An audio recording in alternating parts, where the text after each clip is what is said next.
My, such eloquence. I always said about that young Laurier from Arthabaska that he was a nice chap, a fine fellow, and if I was 20 years younger, I could have brought him over. But what a splendid eulogy. The first chance I've had to hear it. But I am deeply moved, and I am greatly flattered. And as I have always said about flattery, almost anybody will take any amount of it. But it is always a great pleasure for me to return to the county. I still recall that June day back in 1861, when we sailed up from Kingston on board the steamer St. Lawrence for a sumptuous dinner over at the Agricultural Hall for a fine performance by the Kingston Rifle Band, much speechifying, and many toasts. Too many toasts. But long before that, I was no stranger to Prince Edward County. All those years ago, my father and mother operated the grist mill at Stone Mills, and in 1833, I came out here to Hallowell to assist my cousin, Lothar Macpherson, in his law practice. It was then that I held my first public office as secretary of the Prince Edward District School Board.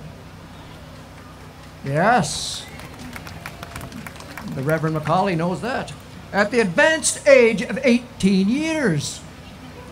But indeed, there are many happy boyhood memories, long before I thought I should occupy my present position, when I was an idle sort of boy, liking everybody, and a good many people liking me. It was in those years that my friends and I produced much merriment with La Société de la Vache Rouge, the Red Cow Society, performing our satirical tableaus. But my early associations are connected with Prince Edward. Some of the happiest days of my life were spent here. I here obtained my earliest professional education. And here, in this good old town of Picton, I earned my first fee and made my first speech to a jury in your very courthouse at the first quarter sessions that were held in it, defending myself.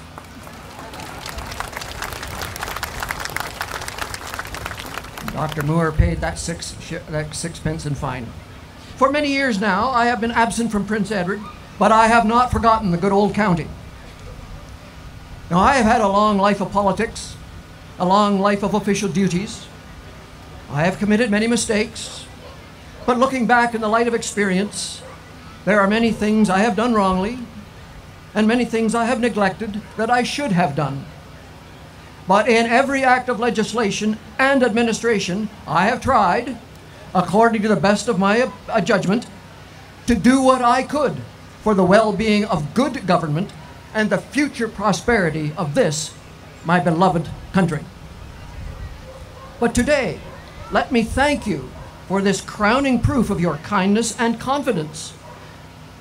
On the downward hill of life, which I am slow descending, it is gratifying to know that I have that which Shakespeare speaks of: honor, respect, and troops of friends. But my heart is full when I think of your kindness and the honor you have conferred upon me with this bronze likeness from those days of Old Lang Syne. Now, if I have been successful in my efforts, and if my efforts in any way have added towards the great advancement of our great country, I owe it to the brave men, the stout-hearted and loyal and true, who have stood by me through good reports and evil reports since I entered public life. And they will have here in this bronze such striking evidence of the high esteem of those men whose approbation is worth seeking. So I am proud to feel and to know that in my advancing years, I am surrounded by such fine and generous supporters.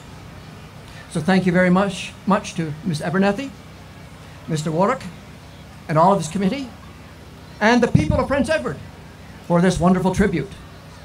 And I shall now go and enjoy looking at my younger self. Thank you.